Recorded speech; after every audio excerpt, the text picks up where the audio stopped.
Hello, everyone. My name is Kimberly Bradley. I'm the Conversations Curator at Art Basel Miami Beach. Thank you for coming out this morning to hear more about unlocking the creative potential of digital art. Our moderator today is Tara Harris, the head of Nifty Gateway Studio, and our speakers are artist Sam Spratt and collector Benny Gross.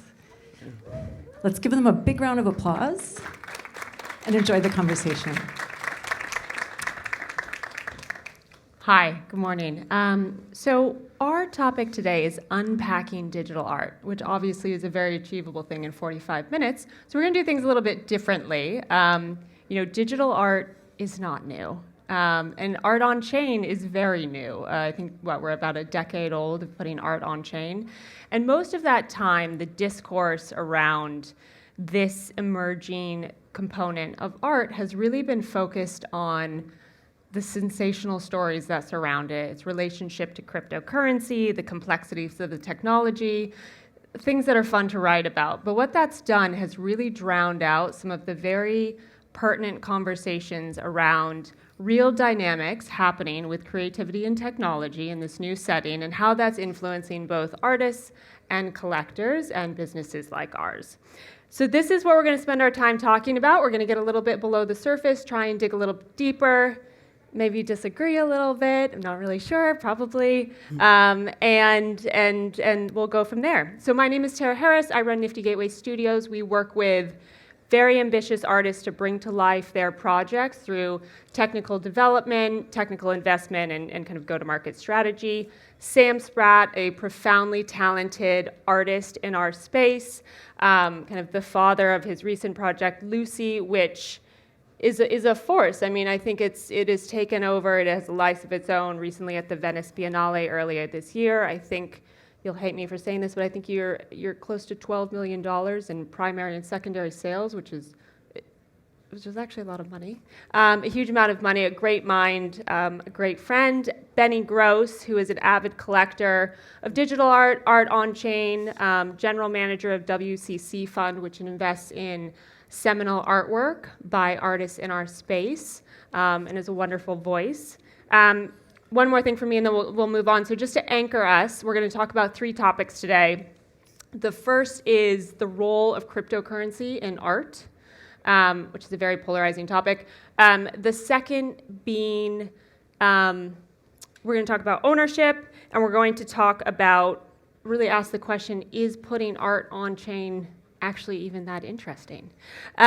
So let's start with cryptocurrency. I mean, I think it's always been difficult to separate art and money, although we like to try. But for you, Sam, I mean, currency is, you cannot separate currency from what you do. I mean, the art, the mechanics of blockchain have currency as a critical component to that, and that is where the creativity is born. So I'd love to hear your perspective on that and how that influences your work. It surprised me how much something as abstract as like a cryptocurrency would be the driving force of feeling connected to how humans move through the world. But that's kind of how it ended up going. I was a commercial artist for a good 10 years. So doing album covers, movie posters, advertisements, and currency is a part of that in the sense that someone's hiring me, I'm a gun for hire, I am delivering a prompt, there's a little bit of me in it, but it's a lot of someone else's world, it's someone else's vision that I'm trying to rein in and execute with them. It was, for the first time, seeing what art was beginning to proliferate that was sold via crypto, that I started observing that these transaction hashes, these timestamps and numbers that feel very clinical if you're just looking at it from far away on the blockchain, were actually these receipts or proof of a relationship. And I kept seeing these auctions that would unfurl in a, I guess you could call it the normal art world. And they were fascinating because there's like this story, there's that energy in the room as people raised the panels, got on their phone, went put the next bid. But online, you're just seeing it all. And there's this ledger of a human being, a wallet associated with them, at a timestamp. And these things started stacking and multiplying, and these stories would take place in that code. and watching these stories take place that would begin with friends maybe bidding on one of their fellow artists' work to just be a part of the story, some like etched component of what they do. It would start snowballing into real things, real human emotions, possession, collection, ego. And as that would culminate, I realized that, like, my God, these auctions they can be these detached forms, these very like monetized forms, these things that you feel far away from the art. But in essence, what I was actually documenting right there is there's this whole host of people that when I released my very first work, every single person that is recorded for supporting my very first steps into the world of digital art, I have a log of. And so I decided, rather than just be the artist of the source of a creation and the collector at the end of an auction as this destination, what if I just, everyone in between that, I saw as, well, you are energy at a very important moment in my life where I'm going to try to tell my own story instead of telling someone else's, and I'm going to make a painting for each of you. And so all these people that all they did is basically raise their hand or pay a gas fee on Shane, I have a preserved record of them, and they gave me that energy that then went to one person, and then I gave them back a painting. What unfurled in the aftermath of that was not only a wall of amazing patrons and friends, including this guy, around me, but I got to witness what I think is the most impactful part of partaking in crypto, which is it is a collision of a lot of different weird kind of people that never, ever, ever touched each other before, but they are all on top of each other now.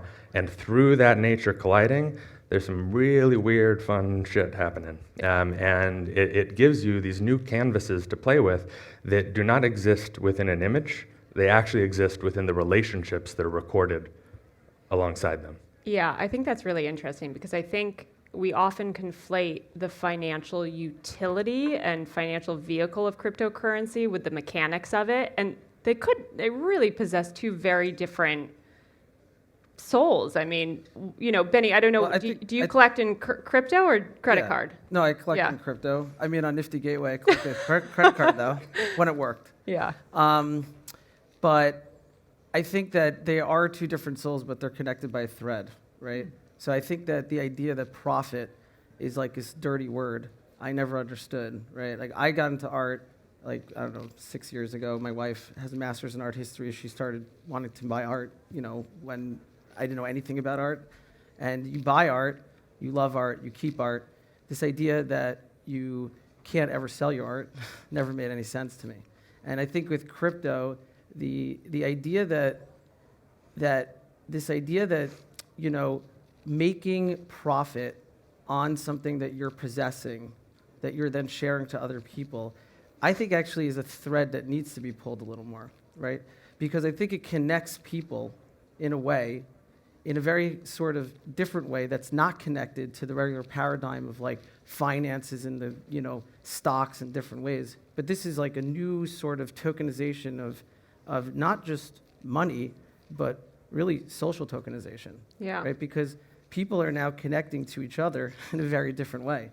And it could be microtransactions, larger transactions, but it could be one Bitcoin, it could be a token that's Sam's art, it could be something else, but all of those things really this idea of cryptocurrency, we hear the word currency and we think money, but I think currency has many types of currencies, and that includes social, storytelling, memetics. Money is part of that. And to say like we don't need that part of it doesn't make sense to me because I think it's part of the whole story. Yeah, which is interesting because your collecting and your acquisitions are really grounded in relationship with the artist more than anything else. And I think, often we see selling a piece of artwork or taking profit from it as counter to that relationship. And I'm curious if you've ever grappled with that. I don't think it at all is taking profit of a piece of art, meaning if somebody wants to pay me more money for an art piece that I bought because they love the artist, how is that a bad thing? Yeah. Right? This is somebody who wants to come into the artist ecosystem and they want to be a part of it.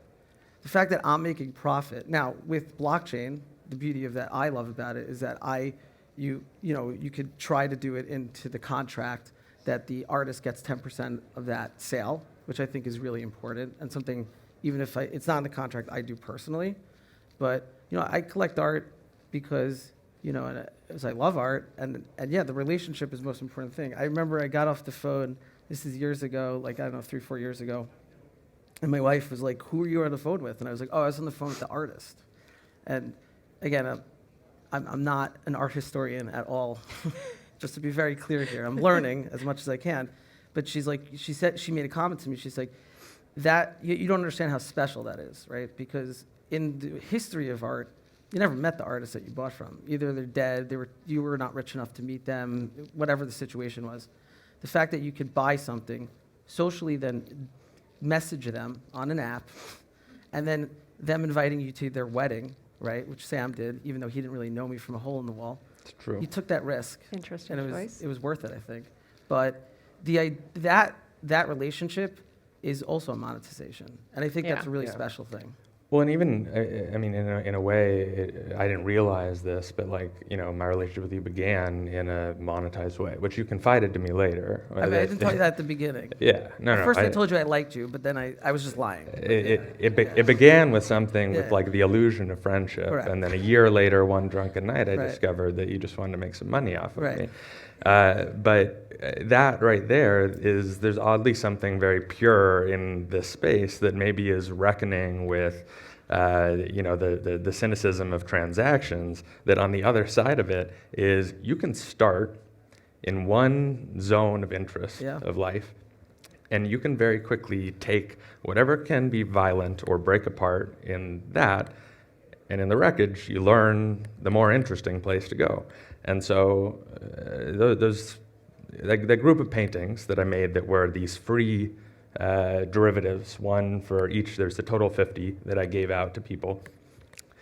What doing it in a form that was transactional did for me is I got to transfer energy with something that I know how to do, because they weren't worth anything at the time. It's to paint a picture and to give it back to them.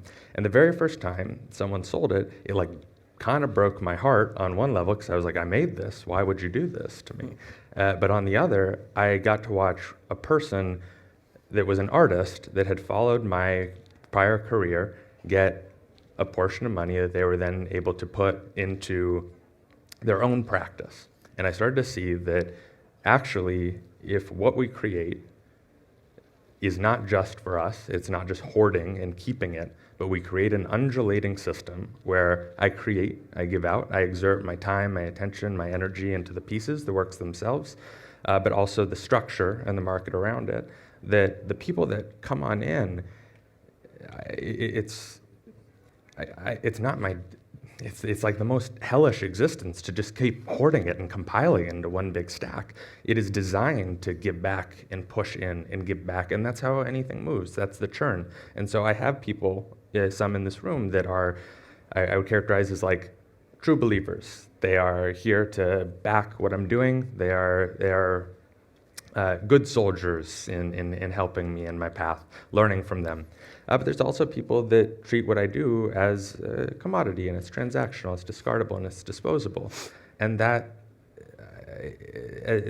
first bit of heartbreak became instead seeing this cocktail as it's a human jungle, and you need it all. Yeah. You need the sunlight, you need the canopy, you need every predator, prey, the parasites too. And I think down deep, we have, in society, we're afraid to almost speak what we really feel sometimes and who we are as humans. And I think the next generations that are coming after us have this little bit of wall down where they're like, our filter's a little bit off. Like they don't mind being a little bit more open. So the idea of this digital asset revolution makes a lot of sense to me, in the sense that what we're doing here is kind of just like scraping the surface at the beginning. What's going to happen later on, I'm an all believer in physical art. I love physical art. I collect physical art. But anything physical is always hard to give to somebody else. A digital asset is so easy to transfer. So now we're all of a sudden creating these micro communities, micro religions, micro economies with the blockchain technology. And for me, art seems to be this signal when society is changing, that's the first thing to kind of be like, hey, focus, if it's something about social political issues or social economic issues, I don't, in the past, Yeah. this seems to be like more of a technologically, advancements that we're making. And I think art seems to sometimes always be that, looking back in art history, when some artists start changing or making a statement, it's like, okay, pay attention to this. Because Yeah. in the next 10, 15 years, this is happening. Yeah, it's a reflection on Yeah. the world around them, Yeah. which is why it's so powerful. Yeah, and I mean, I think in a way, currency being something we cannot escape in blockchain almost is quite liberating, is what I kind of take away from both of what you're saying, rather than try and pretend like it doesn't exist or try and step around it. I mean, it's right there, and we're just going to go about dealing with it. And I think one of the things that both of you teed at, and is kind of the next thing I'd love to talk about, is putting art on chain. I don't think that's interesting. Like, just the pure, simple act of putting it on a blockchain doesn't really get you anywhere. But it's then what you do with that code-based assignment that makes it interesting. And you kind of both started talking about that in different ways. And I'm just curious, I mean, you might agree, you might disagree with me, but I would love to hear if you think that just that pure act is interesting, or kind of how you see what happens next through that utility. Why don't you go ahead, Benny? So I think that it depends. I think there are some on-chain artists that are fascinating, some of the work that they're doing that's specifically on-chain with some code-based stuff. I would tend to agree with you, disagree. I would say it a little differently. I flush my toilet, and I have no idea how my toilet works. I would say probably no one in this room, or very few people, know how their toilet works. Right. But they use their toilet. They use their car. They search on Google. They have no idea how a search engine works. The idea to me is not really, it's up to brilliant people like Sam and the developers to understand that really crazy, and sometimes Sam will say things to me and explain it, and I'll have no clue what he's talking about. I'll shake my head yes, but Yeah, like I really have we no all do, clue. yeah. Because essentially all that matters is the result to me. So there's obviously something going on behind the curtain that is different and amazing, and some tools. And I believe very strongly as an educator that those tools need to be taught. But I don't totally disagree with you in the sense that I think the on-chain is really a tool the same way that I believe landscape artists at some point were able to take their easels outside, and that was a big deal, right? Because they used to not, and then landscape artists at the time said, well, now you're a cheater, right? Because you took it outside, you didn't do it by remembering. So I think all those things are just part of that, sort of next step that you're taking. So I think on-chain I should say, it's not like the sexiest thing. It's really the art that's the cool, in your face thing. I think it's an important part of it. So I think it goes hand in hand, but inevitably, yes, I think that it's the result of this amazing story, narrative, interesting thing of way people are connecting and tied and so on and so forth. That really does matter. Right, because if we just stop it, minted on chain, you lose all of the connectivity, the community, Correct. the experience, the performative nature, which makes it come to life. Sorry, Sam, you're about to say something.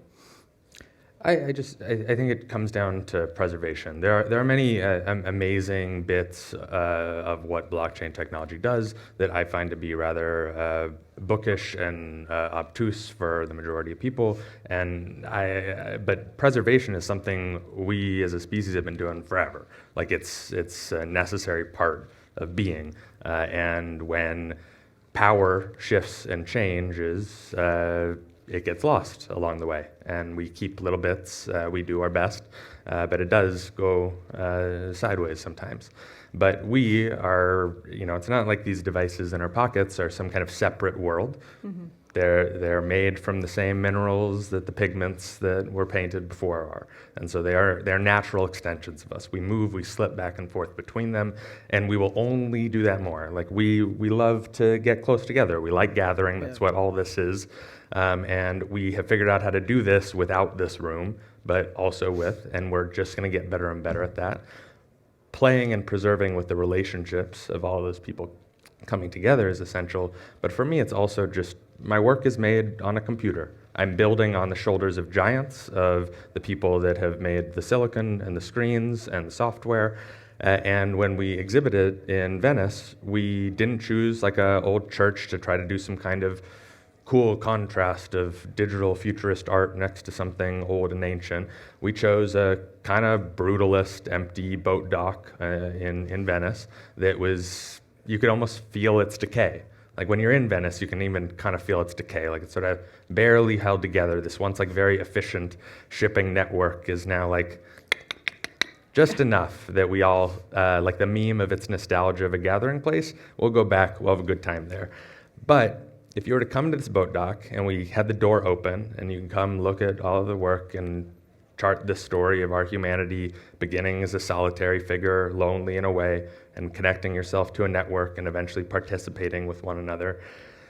At the end of the day, the way this was made, if the water came up and it messed with all the electricity in the boat docks and all the display case that had been created to try to show this, fell by the wayside, and the bricks themselves crumbled, and the whole thing sunk into the canal, my work's still there. And that doesn't exist without the blockchain. Yeah, I agree. Like, I think that that's a huge part of it. Like, again, like my daughter, I keep saying this, keeps buying Robux.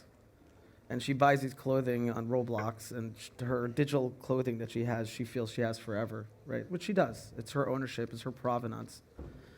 I mean, can I get a little weird here? Please. Okay, great. That's why So, we like, brought you. the blockchain, so being on the blockchain in kind of an interesting way, if we've been talking about this, but if you create an AI agent to collect art, and the AI agent is now, an AI is collecting art, and it's sort of on its own, and it's almost like thinking for itself, it's not going to collect a physical piece of art because it's going to collect something that's digital on chain because that's what it is. So for us we're sort of going into this weird sort of world where everything's becoming digital, right? But we want to hold on as humans to physical things as well. And I think our generation is struggling with understanding the difference between physical and digital, while the next generation is not, right? So I think the blockchain has the preservation. I think that was a great word. Like, you know, for me, like when I bought Bitcoin early on, it was because my father used to say to me, like, oh, have gold under your mattress. Like, I'm like, I don't want gold under, where do you even get gold? I don't even know what that is.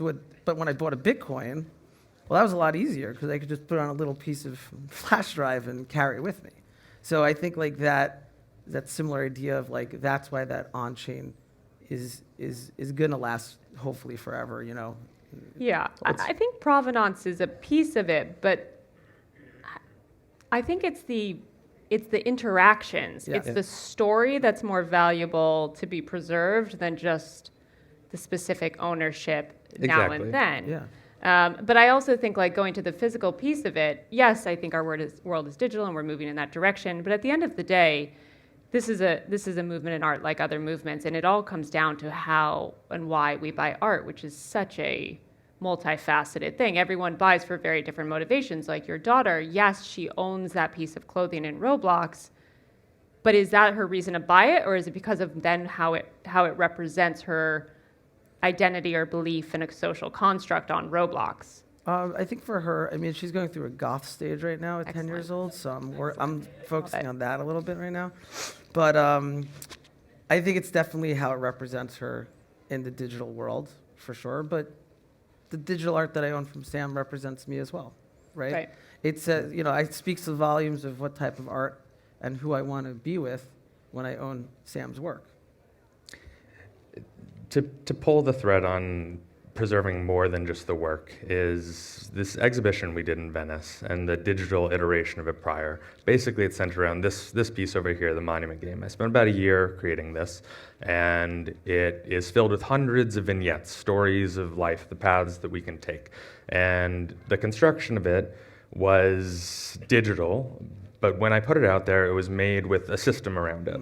And that system was made because if I scroll through online, it is very easy to use these tools that we have in a very dissociative way. I think most of us have done it. We've kind of like slid into infinity and we don't even know why we're there. And we swipe it all away. But at the same time, if you ever get very curious about something, you can go down some pretty wild rabbit holes out there and And I've been through a lot of those. yes, Benny, we know.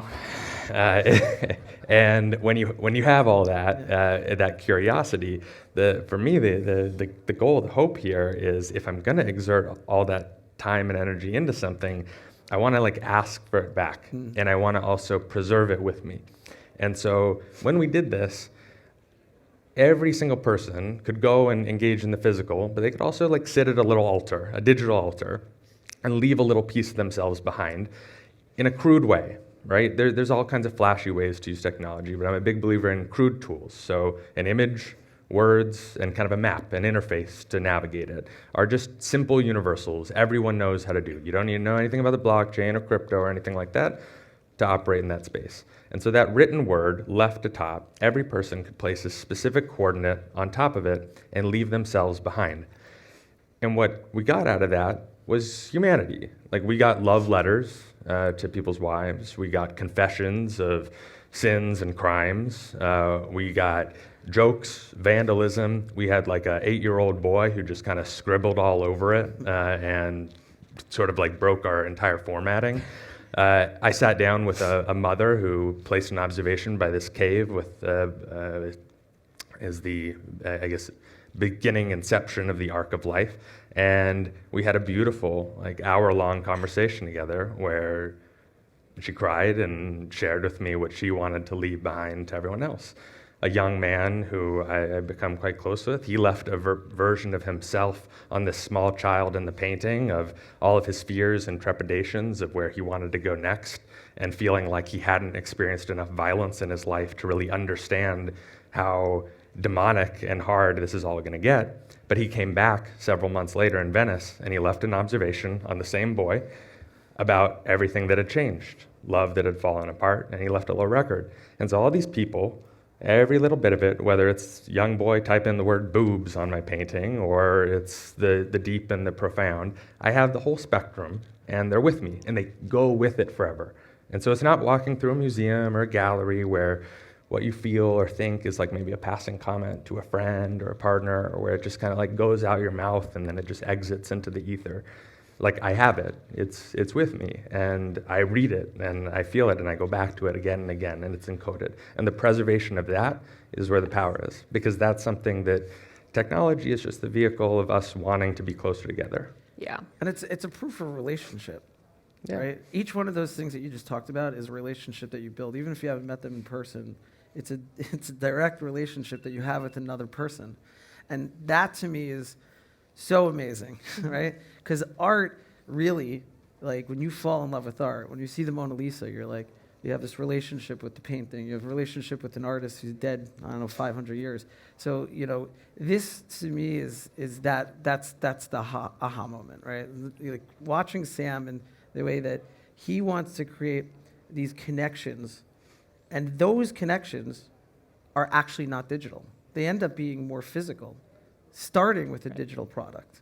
And that's how we kind of bridge the gap in those things. And there's a lot of artists who are doing that as well in our space. Sam is just the best at it, obviously, because we're on stage here with him. So, but, I think that seeing people, be there and watching in Venice, people getting emotional about things. When the Monument Games sold out, the players that Sam did the additions on, I came over and I was very emotional. I cried, and he's, it was for me. It was really exciting because I felt that people got it, right? Even though that currency part of it and the monetization, there's people flipping it and buying and selling.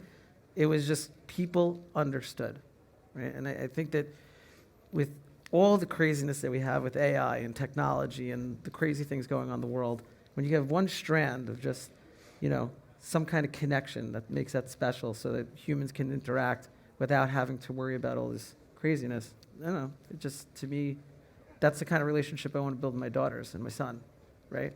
That's the relationship I want to build with my wife. Yeah.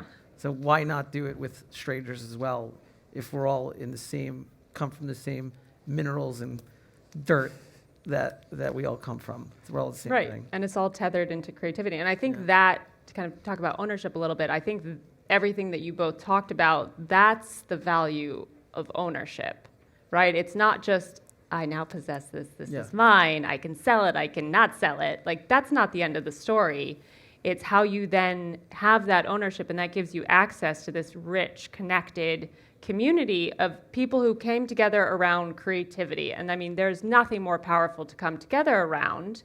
And the backgrounds, the socioeconomic, I mean, we see just on our user base, the breadth of demographics participating, and I come from the traditional art world, is staggering. And I think that is really, it's small and we're still developing, but that is so powerful in terms of how ownership and it can be leveraged to connect people around something so beautiful. The most owning an idea is not physical, but owning ideas have shaped this world, Right. right? Historically, have overthrown governments just by owning an idea. So if we could own ideas, but somehow manifest them into some digital objects or physical objects, that to me is the more powerful than anything. Yeah, and that's a beautiful reflection of modern society right there. You know what I mean? Just how people come together and what influences them at a global scale and the digital connectivity. But I feel like ownership also has a really challenging part in our world, and that people have a lot of thoughts about what you do, Sam, that probably people haven't always had to deal with. And I've always been curious. I've always really envied artists who can stay above that, but not allowing. How do we balance kind of preservation of the artist and the idea with the reality that community is what brings this space to life? I think that's a very delicate. I'm projecting on you, but I think that's a very delicate balance. I don't know about most of the people in the room, but for me, the best friendships, relationships that I have are people that we make ourselves useful to one another. My wife and I are useful to one another. We pick each other up in our weak points. Benny and I are useful to each other. There are many people in this room. And I think the patronage, the ownership of any of this, that relationship point that's begun, some of them can be that small. It can be that simple of an idea of someone has come in, they've seen something they like of mine, and they want to have it in their wall or in their wallet. But I would say for the majority of them, what it actually is this beginning of, well, I kind of admittedly really only know how to do one thing okay, and I paint monkeys largely. and monkey painting is something that I feel pretty solid about. But when it comes to most other components of being a human, to be quite frank, I spent the first 30 years of my life feeling like I kind of missed the whole fucking point of it. And it was my own fault. We've been doing this a long time, leaving trail markers for each other of how to live a good, solid life. And so when I have a new person that owns or collects that comes in, for me, it has actually been getting to almost start over and relearn that a story that began very isolated, very lonely, very melodramatic, very depressive, slowly, as I started sharing it, I started getting that back from the very people that were collecting it. And I started seeing that this big, special, melodramatic, snowflakey moment in my life was not that special.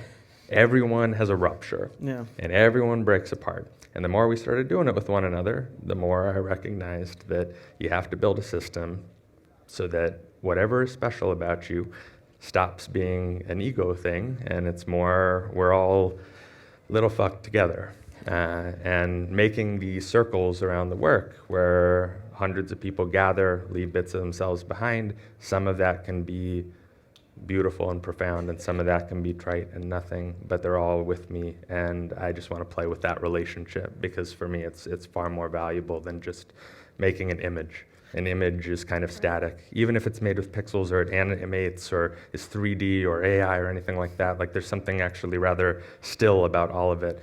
But digital is fascinating to me because we can commune around it. We can gather and play games with one another with it. I believe that if everybody in the world owned and was looking into that mirror and saw what Sam was doing, except one person, my mother-in-law, because she would never admit anything that she's wrong about. But everybody else in this world, if they were able to put that mirror up and see themselves and be honest. I mean, you could use art to do that. I don't know. I think that's pretty fucking cool. Yeah, and I right? think- Like, you know, like we have so many other things we have to like compare ourselves to. Like, oh, that guy has a bigger car, like a nicer car. That guy has a bigger house. The person has a bigger house. This person has this, nicer bags. Like, it feels a little meaningless and boring, and it's not very interesting. So we're just kind of told by society what keeps us more important than the other person, and then that drives us to have some ego, which is not honest about who we are. So then we don't know we don't know what's special about us because we're so lost in the sauce of what everybody else has and not who you are. So being able to, you know, put your little dot on Monument Game and be honest, and that honesty is what makes you special. Looking into that mirror is pretty, you know, deep in the sense of you never get an option. You never really get the time to do it unless when you're on your own. And a lot of times when people are on their own, they're like very different when they're not with other people. Yeah, and I think that might be a interesting framing for drawing distinction for where this corner of digital assets has been the last couple of years. I mean, there's a segment of it which is commodities trading, and it Yeah. is all ego, and it's being like Bob, and it's keeping up with the Jones, and that's it. And then there's another piece of it where there are no signals. Yeah. You have to like really connect. And I think that's fascinating. It's a Yeah. fascinating use of the technology, and I think we'll see them, continue to spread apart. Yeah, and I think it depends on each type of person, right? Yes. Everybody gets what they want out. Some people want to be the most important people in the room, especially in our community, and they could get a big wallet and tell everybody what they have in there, and that'll give them the social tokenization chips that they want. While others could be very quiet and, collect and make relationships and do it that way. And I think everybody has to build in their own way to do that. So, I think that, the technology is going to be interesting how that keeps that growing in a sense. From our community standpoint, let's be honest. We have degenerates in our community, very degenerate people. Sometimes I dabble in that degenerate world, I'm not going to lie. But I also feel like being a misfit and a degenerate is truly some of the best artists in the world, right? We're different, right? Yeah. They were like, you don't belong here type of thing. You don't belong in this art show, right, in Paris. So we're going to make our own, right? So I think that you're always going to have some part of the society, which I think Sam's so good about, of saying don't ignore it, seeing the worst parts of it and the best parts. We'll find that middle of where it all fits. Yeah. And I think that's a really important message that we kind of lost in general. I think art is always brutally honest, I think, yes. whether it's what we're doing today or what's been happening. I mean, Sam is Centuries. very brutally honest in his art and as a person. When I'm doing something wrong, he has no problem telling me.